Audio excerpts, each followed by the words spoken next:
네, 감사합니다. 오늘 함께 은혜 나누실 말씀 여호수아 4장 1절에서 7절 말씀이 되겠습니다.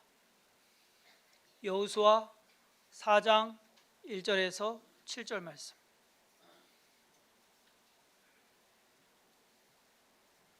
제가 봉독하겠습니다. 그 모든 백성이 요단을 건너가기를 마치매 여호와께서 여호수아에게 말씀하여 이르시되 백성의 각 지파에 한 사람씩 12사람을 택하고 그들에게 명령하여 이르기를 요단 가운데 제사장들의 발이 굳게 선 그곳에서 돌 12를 택하여 그것을 가져다가 오늘 밤 너희가 유숙할 그곳에 두게 하라 하시니라.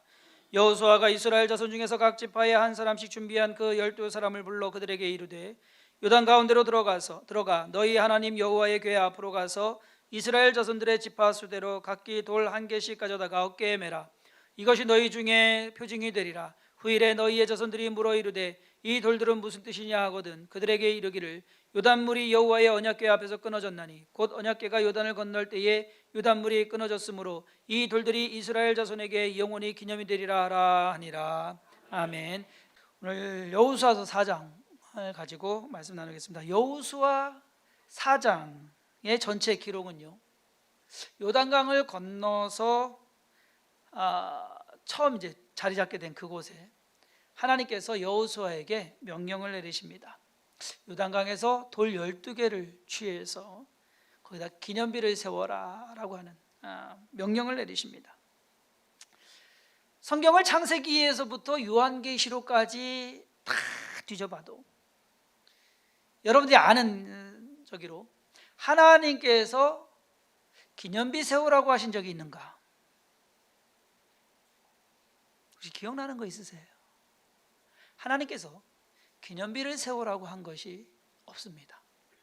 오늘 이 기록 외에는 여호수아 4장 전체가 이 기록이에요. 이 얘기 한 얘기 또 하고 한 얘기 또 하고 해서 4장 전체가 길갈에 12돌을 세우는 것이 나오는데 성경상에서 하나님이 명령하셔가지고서 하나님께서 기념비를 세우라고 하신 기록은 없습니다. 홍해를 건넜을 때에도 하나님께서는 기념비 안 세우셨어요. 기념비 세우라고 안 하셨습니다. 그런 말씀 없으셨습니다. 수많은 전쟁을 치렀어도, 전쟁에서 이겼어도 기념비를 세우지를 않았습니다. 어떠한 특별한 기적을 만들어냈을 때도 기념비는 없었습니다.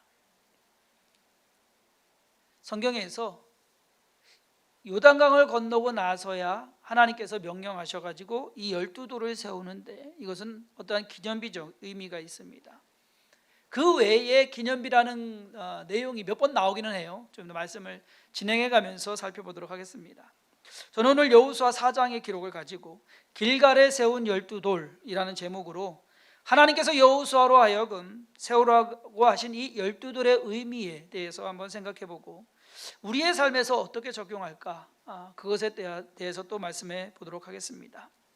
첫 번째로는 이 12돌은요, 어떠한 상징, 표징이다라는 겁니다. 6절 말씀해 보면 이것이 너희 중에 표징이 되리라 라고 말씀합니다. 길갈에 세운 12돌은 이스라엘 백성이 요단을 건넜다는 증거로서 세워지는 돌이었습니다. 이것은 어떠한 사건을 책에다 기록하는 것 외에는 딱 세워놓고서 이것이 기록이 되는 거예요. 기록물이 되는 겁니다. 요단강을 건넌 그 일에 대해서 기념인 동시에 기록이 되고 증거가 되는 그러한 것이 바로 이 12돌이다라는 겁니다. 그런데 중요한 것은 누구를 기념하는 것이냐라는 겁니다. 그 기념비를 세우는데 그럼 누구를 위한 것이냐라는 거예요. 분명한 것은 길갈에 세운 이 12돌이 여호수아를 위한 것은 아니었다라는 사실을 우리는 알아야 됩니다. 요단을 건넌 것, 여호수아가 지시한 대로 됐어요. 제사장들이 언약궤 메고 요단강 들어가라. 그러면 강이 마를 것이다. 그렇게 했더니 그대로 됐습니다. 여호수아의 말에 힘이 되는 겁니다. 여호수아가 인정을 받는 겁니다. 첫 번째 임무를 온전히 그리고 완벽하게 수행했습니다. 그러니까 여호수아의 인기가 올라가잖아요. 그런데 그러면 그 기념비를 세우는 것이 여호수아 때문에 여호수아가 한 일이냐라는 겁니다. 이 기념비는 여호수아하고는 무관하다라는 겁니다. 이것은 하나님께서 행하신 기적인 동시에 12지파 사람들이 함께 이루어낸 기적이다라는 겁니다. 여호수아 혼자 한 것이 아니에요. 그렇기 때문에 각 지파에서 한 명씩 택해서 12명이 돌을 가지고 와서 그 기념비를 세우는 것입니다. 많은 교회와 목회자들이 큰 업적이나 기적과 같은 일들이 사역을 하다 보면 일어납니다. 근데 마치 이것이요, 자기가 한 것이냥 부각이 되면 안 된다라는 겁니다. 누가 교회를 세웠고 누가 얼만큼 해서 부흥을 시켰으며 능력이 얼마나 많고 그리고 어떠한 것을 해서 이러한 것이 남겨졌다라는 것이 자랑이 되어서는 안 된다라는 거예요. 초대교회 때 사도 바울은 소아시아 지역과 그리스 전 지역을 다니면서 복음을 전했고 그 하는 곳마다 교회가 세워졌습니다. 그럼에도 불구하고 어느 교회 하나 사도 바울의 이름을 따서 교회 이름을 말하지 않았습니다. 고린도 교회, 에베소 교회 다 그 지역 이름이고 그 지역에서 믿는 사람들의 모임이 교회였지, 사도 바울 기념교회라는 것은 사도 바울은 아마 상상도 못했을 일이었을 겁니다. 한국 교회사에 큰 부흥을 일으켜서 성도수가 몇만, 몇십만, 세계에서 가장 크다는 각 교단마다의 교회는 한국에 있습니다. 그랬을 때 목사님들이 너무 부각이 됐어요. 어느 목사가 그것을 이룬 것처럼 그렇게 많은 사람들이 그렇게 생각을 하고 그렇게 떠받들었습니다. 그러다 보니까 주의 종님이 돼버렸습니다. 종은 종이요, 종이 종님이 되면 안 됩니다. 여호수아가 요단강을 건너게 했습니까? 여호수아 능력으로? 아닙니다. 하나님께서 하신 것입니다. 교회에서 그리고 믿는 자들이 기념해야 될 것은 어떤 개인이 훌륭한 일을 한 것을 기념해서는 안 된다라는 겁니다. 함께 믿음의 행동으로 이루어낸 것, 하나님이 우리를 사용하셔 가지고서 우리를 통해서 역사하신 것, 그것을 우리가 기념해야 되는 것이지, 어떠한 개인의 능력이나 어떠한 개인의 업적을 교회에서 기념하고 그것을 높이고 그것을 떠받들어서는 절대 안 된다라는 것. 혼란스러웠던 사사시대를 마치고 등장한 사람이 바로 사무엘 선지자입니다. 이 상황이 어떤 상황이냐면요, 사무엘이 등장하는 그 시기가 이스라엘 백성들이 블레셋과 싸우면서 언약궤를 들고 갔어요. 언약궤를 가지고 가면 우리가 이긴다라고 생각을 했는데 언약궤를 들고 갔다가 전쟁에서 지고 언약궤까지 빼앗겨버리고 말았습니다. 창피 톡톡히 당했습니다. 그 언약궤는 하나님께서 스스로 가지고 오셨습니다. 그 뒤에 사무엘이 이스라엘을 다스립니다. 그러면서 온 이스라엘 백성들로 하여금 미스바에 모이게 했습니다. 미스바에 모이게 해서 부흥회, 요즘 말로 하면 부흥회 한 거예요. 부흥회. 온 백성들과 부흥회 집회를 열었는데, 부흥회 하는 그 이야기를 듣고서 블레셋 사람들이 쳐들어왔어요. 야, 때는 이때다. 이 사람들 지금 무방비 상태고 그리고 아무 생각 없다. 그러니까 가서 쳐들어가자. 블레셋 군대들이 쳐들어오자 사람들은 두려워했습니다. 그때 사무엘 선지자가 어린 양을 잡아서 번제로 드립니다. 하나님께 기도합니다. 하나님께서 큰 우레를 발해서 블레셋 군대들을 어지럽게 하고요, 결국 전쟁에서 싸움에서 이스라엘이 이깁니다. 그때 사무엘상 7장 12절에 사무엘이 돌을 취하여 미스바와 센 사이에 세워 이르되 여호와께서 여기까지 우리를 도우셨다 하고 그 이름을 에베네셀이라 하니라. 우리가 에베네셀이라는 말은 많이 들어왔어요. 근데 그것은 뭐냐면 돌을 취해서 기념비를 세운 거예요. 여기까지 하나님께서 도우셨다라고 하는 것을 나타낸 겁니다. 근데 이 기념비는 사무엘을 자신을 나타내기 위해서가 아니에요. 나 때문에 전쟁 이겼다라고 말하려고, 그것을 나타내려고, 그것을 기념하려고 나 좀 알아줘라, 기억해라 라고 하기 위해서 기념비 세운 게 절대 아닙니다. 하나님께서 여기까지 우리를 도우셨다. 우리는 아무것도 아닌데, 우리가 싸워서는 이길 수가 없었는데 하나님께서 우리를 도와주셔가지고서 우리가 이기게 됐다라는 것. 그러니까 기념비는요, 먼저는 하나님을 위한 것이어야 된다. 하나님의 이름, 하나님의 명예, 하나님의 영광을 위해서 있어야 되는 것이지 한 개인이나 어떤 한 집단을 위해서 있는 것은 아니다라는 겁니다. 가끔 보면 그러한 일들이 있어요. 은퇴하시는 목사님들 그동안 고생하셨다고. 그래서 선교지에 가보면 그런 거 있어요. 선교지에 가면은 학교나 도서관, 뭐 교회 어떤 건물, 그런 거를 이제 목사님 이름 따가지고서 어느 목사님 은퇴 기념 해가지고서 기증했다라는 것. 오늘 말씀 곰곰이 보면서 이것도 아니겠구나라는 생각이 들더라고요. 왜냐하면 그렇게 되면 그 목사님이 한 거 되잖아요. 그 교회가 한 거 되잖아요. 하나님은 어디가 계시냐 이 말이에요. 모든 사역에 뭐라고 그럴까요? 영어로 하면 크레딧.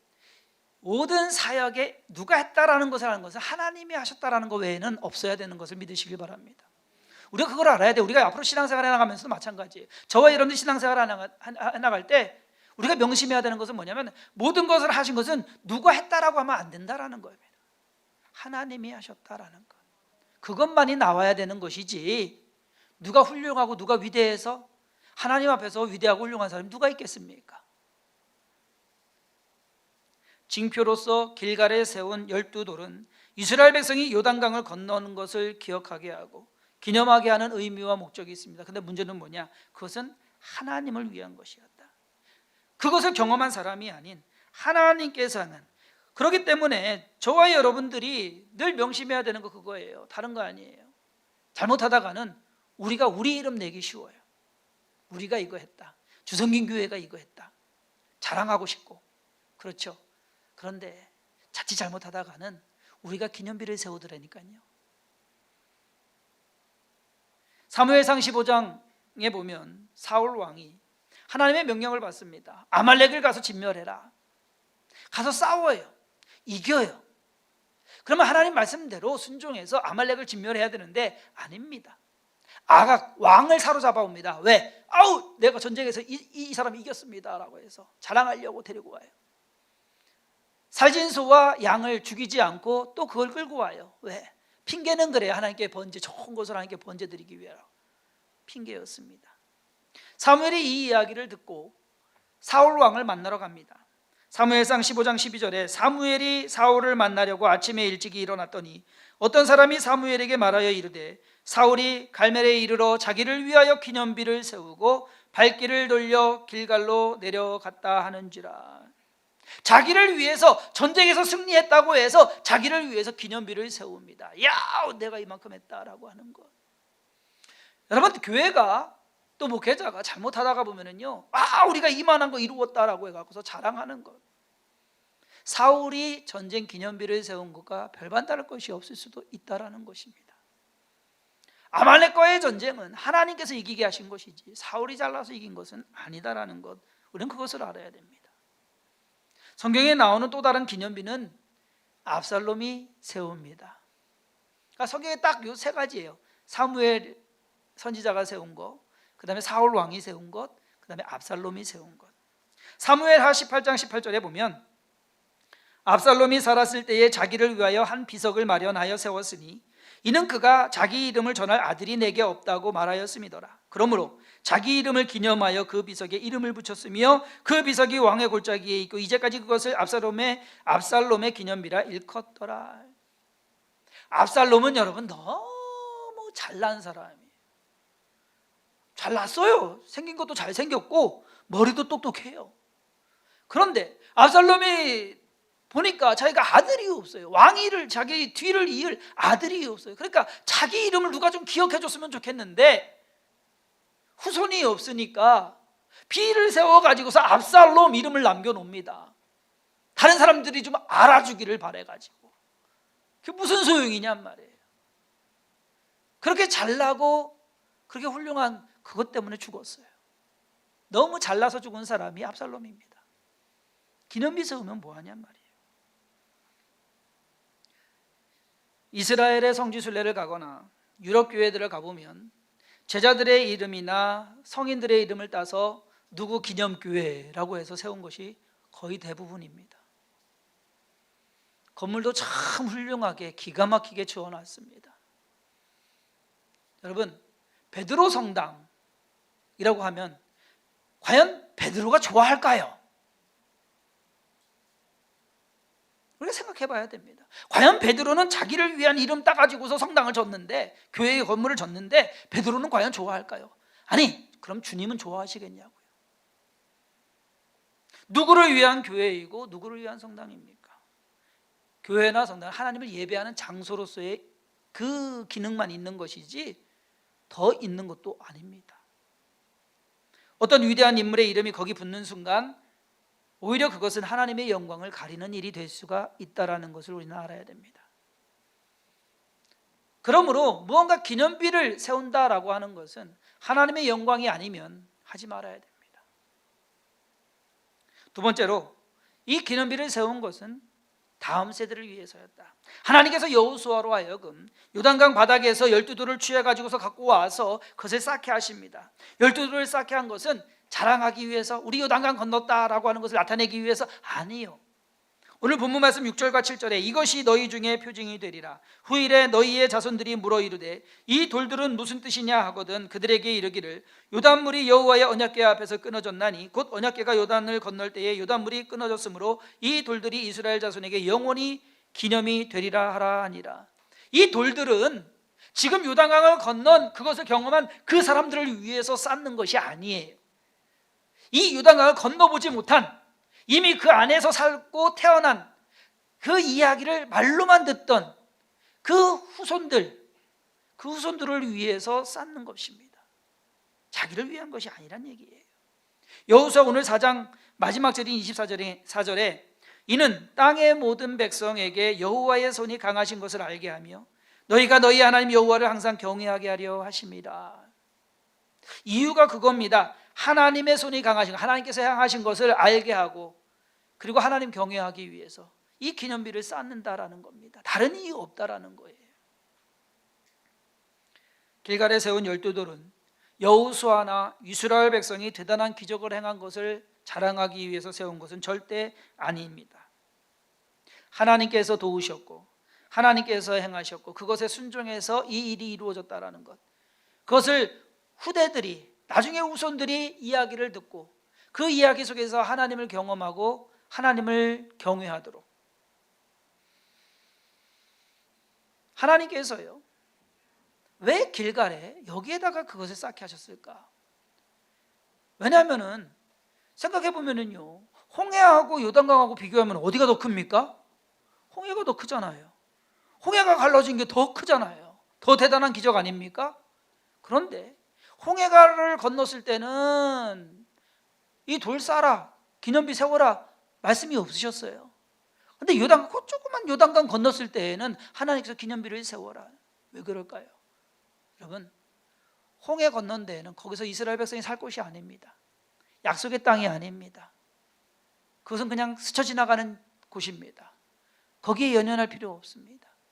그렇지만 이 요단강을 건너서 이 길갈이란 지역은 이제 이스라엘 백성들이 가나안 땅을 정복해가는 전초기지가 됩니다. 시작점입니다. 거기서부터 시작입니다.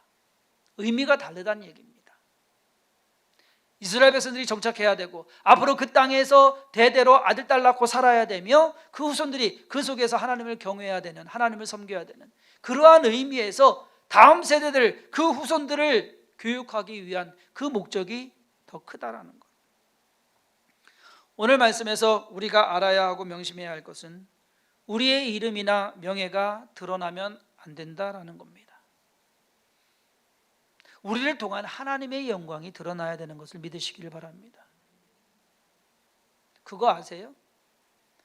처음에 기아 대책에서 멕시코에서 우리 온다고, 이제 축구대회 온다고 해가지고 후원하는데 한 아이당 50만 원씩 여기 체류비가 있었어요. 그래서 12명이 오는데 600만 원이 필요했어요. 여기 충북 지역 하시는 목사님이 연락이 온 거예요. 알게 돼서 이제 얘기하다 보니까. 그래서 뭐 600만 원이면 청주 시내 큰 교회가 얼마나 많습니까? 그래서 그거 뭐 금방 모이겠네요 했더니만은 그런 거는 후원 안 한대요. 이름이 안 나서. 최소한 신문이나 뉴스에 이름이 떡하니 나와야 되는데 이름이 안 나오기 때문에 이름 안 나오는 데는 후원을 안 한다네요. 그래서 저희 교회가 그거 후원하기 시작하게 된 거고요. 왜 그러냐 이거예요. 자기 이름이 나야 된다라는 것. 여러분, 우리가 그것을 잘 명심해야 됩니다. 신앙생활에 나가면서 또 교회 사역을 이루어가면서 이름 내려면 안 됩니다. 하나님의 이름이 나야죠. 하나님께서 영광 받으셔야죠. 저 사람들이 왜 저거 살까? 하나님 믿어서 그렇다. 최소한 그 이야기를 들어야 될 거 아닙니까? 대부분의 사람들이 은혜는 오래 기억하지 않습니다. 서운하고 섭섭하고 힘들고 고생한 것은 아주 기가 막히게 잘도 콕콕 쌓아서 잊지도 않습니다. 근데 저와 여러분들이 하나님의 은혜를 늘 생각해야 되고요, 우리 스스로가 잘난 것을 기억하면 안 돼요. 우리 자녀들이, 저와 여러분들 자녀들이 엄마 아빠 생각할 때 우리 엄마 아빠 자수성가한 분이야, 엄청 열심히 일해가지고 엄청 똑똑하시고 엄청 능력 있으셔가지고 하신 분이야. 여러분 제발 이런 기억 안 하게 해주세요. 그럼 무슨 기억해야 되느냐? 우리 엄마 아빠 하나님께서 도와주셔가지고서 그래서 참 멋지게 인생 사신 분이야. 여러분 그런 말 들으시기 바랍니다. 우리가 잘나서 잘 사는 게 아니라 하나님이 도와주셔가지고 잘 살았다라고 우리의 자녀들이 그렇게 기억해 줘야 되지 않느냐. 주성긴 교회를 시작하게 하시고 지금까지 인도하신 하나님, 그 하나님에 대해서 우리는 먼저 감사해야 되고 기억해야 됩니다. 그리고 중요한 것은 우리가 잘난 것, 우리가 잘한 것, 그것이 아니라 우리 자녀들이, 우리 후손들이 그것을 좀 알고 그 속에서 하나님을 좀 만나고 우리가 섬기는 그 하나님처럼 우리의 자녀들, 우리의 후손들도 세대가 흘러가도 몇십 년, 몇백 년이 흘러가도 하나님을 온전히 우리처럼 잘 섬길 수 있는 그러한 모습이었으면 하는 그러한 바람입니다. 기념비는 그래야 됩니다. 우리의 자랑을 나타내는 것이 아니라, 뭔가 이룬 것을 과시하는 것이 아니라 하나님께서 행하셨다라는 것을 되새기고 기억하게 해주는 것. 요단강을 건너면서 가나안 땅이라는 곳에 정착하게 되고 이제는 이스라엘이라는 나라를 이루게 됩니다. 사도들의 가르침과 성도들의 헌신, 그것으로 초대교회가 세워졌습니다. 초대교회 어느 한 곳, 사도들의 이름이나 그들의 업적이 높임받는 것은 없었다라는 것. 사도행전을 아무리 뒤져봐도 기념비 하나, 그들의 이름 따서 교회 하나 세운 것은 없었습니다. 우리 또한 주성긴 교회라는 그 이름 안에서 진짜 우리가 해야 될 것이 무엇이냐, 남길 것이 무엇이냐, 과연 무엇을 남겨야 될까 생각해 볼 때입니다. 6월 시작했습니다. 호국보훈의 달입니다. 사실 이 나라, 이 민족을 위해서 이름 없이 희생한 분들이 더 많다는 것을 우리는 기억해야 되고, 그것이 더 값지다는 것을 우리는 명심해야 됩니다. 저와 여러분들의 이름이 좀 드러나지 않는다 하더라도, 사람들에 의해서 인정받지 않는다 하더라도 하나님께서 인정하시면, 하나님께서 사용하시면 그것으로 됐다라는 그러한 마음 속에서 앞으로의 신앙생활 진짜 멋지게 우리 후손들이 하나님의 은혜로 우리 부모님 잘 살으셨다라고 말할 수 있는, 인정할 수 있는 그러한 은혜가, 그러한 축복이 있기를 간절히 소망합니다. 기도하겠습니다. 하나님께서 우리의 모든 삶을 주관하고 인도해 가시는 줄 믿습니다. 과연 우리가 살면서 무엇을 남길까? 우리의 이름이 아닌 하나님의 영광을 남기게 하여 주옵소서. 우리의 자랑이 아닌 하나님을 자랑하는 그러한 삶이 되게 하여 주시옵시고, 우리가 올바로 사는 것이 우리의 자녀들과 우리의 후손들에게 참 본이 되는, 그리고 기쁨이 되는, 그러한 자랑이 되는 그러한 삶이 되게 하여 주옵소서. 주성긴 교회 또한 하나님 안에서 믿음으로 하나님께서 원하시는 뜻을 온전히 이루어가게 하여 주시옵시고, 그 믿음으로써 하나님을 잘 섬긴 교회로서 하나님의 그 뜻을 잘 이루어간 교회로서 기억되게 하여 주옵소서. 주께서 우리를 통해서 영광 받으시고 함께 하시는 믿사고 예수님의 이름으로 간절히 축복하며 기도했사옵나이다. 아멘.